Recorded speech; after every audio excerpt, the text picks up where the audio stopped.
सालों से वीरान पड़ा एक पुराना अस्पताल शहर के बाहरी हिस्से में खंडर बन चुका था। शहर के सबसे बड़े बिल्डर ने उस पुराने अस्पताल को ख़त्म करके वहां एक बड़ा होटल बनाने के लिए विचार किया, लेकिन वहां कोई भी काम करने को तैयार नहीं हुआ। सब जानते थे वो आत्माओं का अस्पताल है। आखिर क्या हुआ था उस अस्पताल में जो वो आत्माओं का अस्पताल कहलाने लगा। हेलो दोस्तों, आप सुन रहे हैं भूतिया स्टेशन आकाश के साथ। चलिए बढ़ते हैं कहानी की ओर। हेलो रोहन, क्या हाल है? रोहन: अंशुल, इतने दिनों बाद फोन, क्या बात, सब खैरियत से तो हैं? अंशुल: यार आज हम चारों को बॉस ने फिर याद किया है।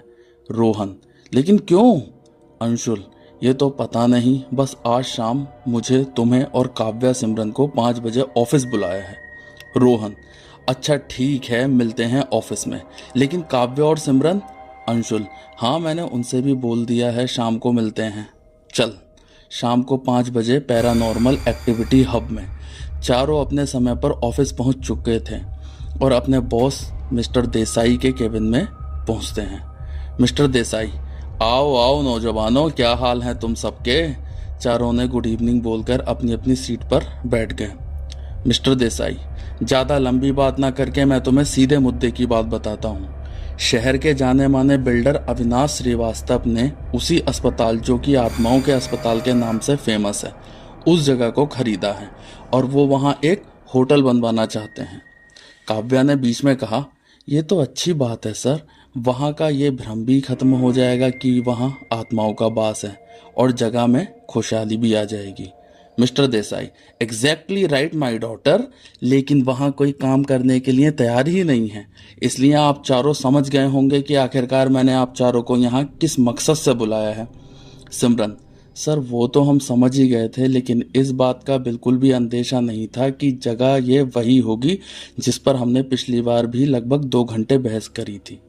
मिस्टर देसाई: तुम चारों की टीम की वजह से ही आज हमारा ये हब एक अलग ही पहचान बनाए हुए है, इसलिए तुम चारों को आज रात को ही निकलना है अपने प्रोजेक्ट, मतलब वही आत्माओं के अस्पताल में। मैंने सारा बंदोबस्त कर दिया है। रोहित: लेकिन सर, इतने शॉर्ट नोटिस पर और बिना किसी के इतिहास जाने हुए?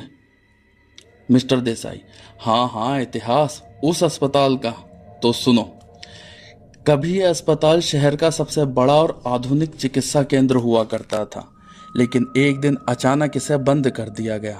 अफवाहों के मुताबिक अस्पतालों में मरीजों के अंगों की तस्करी की जाती थी और उन पर अमानवीय प्रयोग भी किए जाते थे।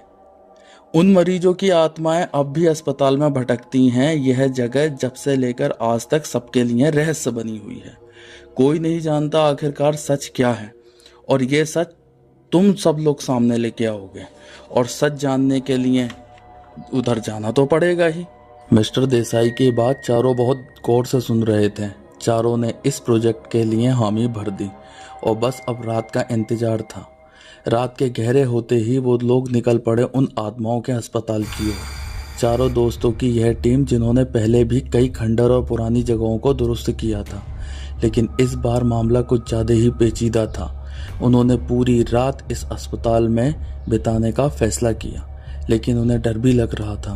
अस्पताल की इमारत काले बादलों के बीच एक छाया की तरह खड़ी हुई थी। टूटे हुए दरवाजे, दीवारों की दरारें और अंदर फैला अंधकार पूरे वातावरण को और भी ज़्यादा भयानक बना रहे थे। चारों ने अपने अपने टॉर्च को निकाला और अस्पताल के अंदर कदम रखा। जैसे ही वो अंदर घुसे, एक अजीब सी सर्द हवा ने उन्हें छुआ। सबके रोंगटे खड़े हो गए। वो हल्के हल्के आगे बढ़ रहे थे। अस्पताल की दीवारों पर धूल की मोटी परत चढ़ी थी, लेकिन कहीं कहीं अजीब निशान दिखाई दे रहे थे, जैसे कोई घसीटते हुए किसी को ले गया हो। रोहन ने मजाक करते हुए कहा: लगता है ये जगह सच में डरावनी है, लेकिन उसकी आवाज में डर साफ झलक रहा था। जैसे ही वो और आगे बढ़े, उन्हें वहां ऑपरेशन थिएटर दिखा। काव्या ने कहा: हम चारों यहीं पर चलते हैं, शायद यहाँ कुछ मिल जाए। सबने उसको हाँ में सहमति दी और ऑपरेशन थिएटर में चले गए। ऑपरेशन थिएटर में रखे उपकरणों में जंग लग चुकी थी, लेकिन अजीब बात तो ये थी कि उनमें से कुछ उपकरण अभी भी खून से सने हुए थे। काव्या ने हल्के से कहा, यहाँ कुछ भी ठीक नहीं है। कि तभी सिमरन ने कहा, श्श, तुम लोगों ने कुछ सुना? किसी के कदमों की आवाज। वो सब डर से कांप गए। आवाज पास आती जा रही थी।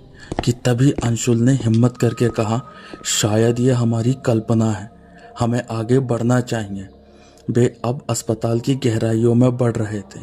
हर कदम के साथ उनका डर भी बढ़ता चला जा रहा था कि अचानक कोई चीज गिरी।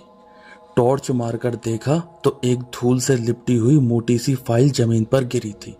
रोहन ने उत्सुकतावश फाइल को उठाया और खोल दिया। वो मरीजों की फाइल थी जिसमें हर मरीज की खौफनाक कहानी लिखी थी।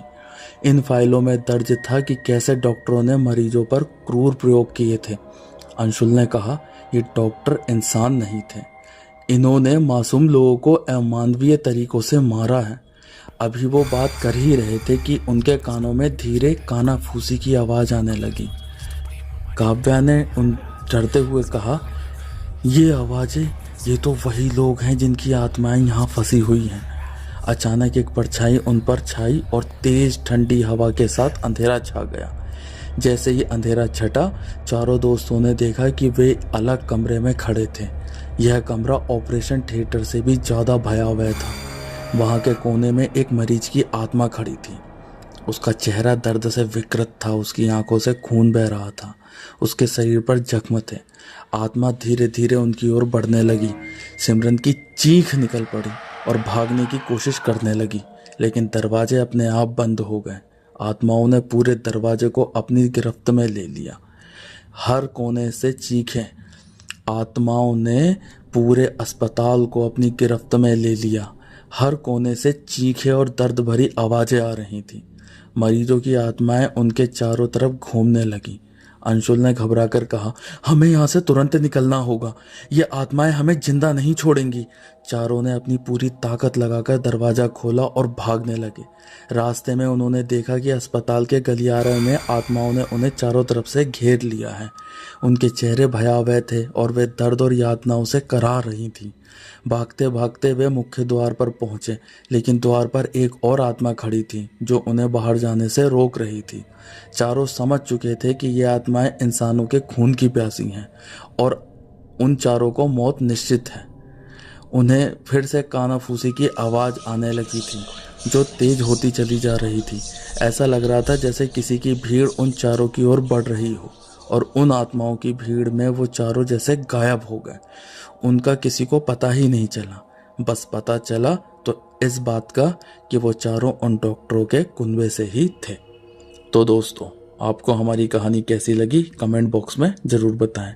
और आप हमारे चैनल पर नए हैं तो चैनल को सब्सक्राइब कीजिए और बेल आइकन दबाना ना भूलें। धन्यवाद।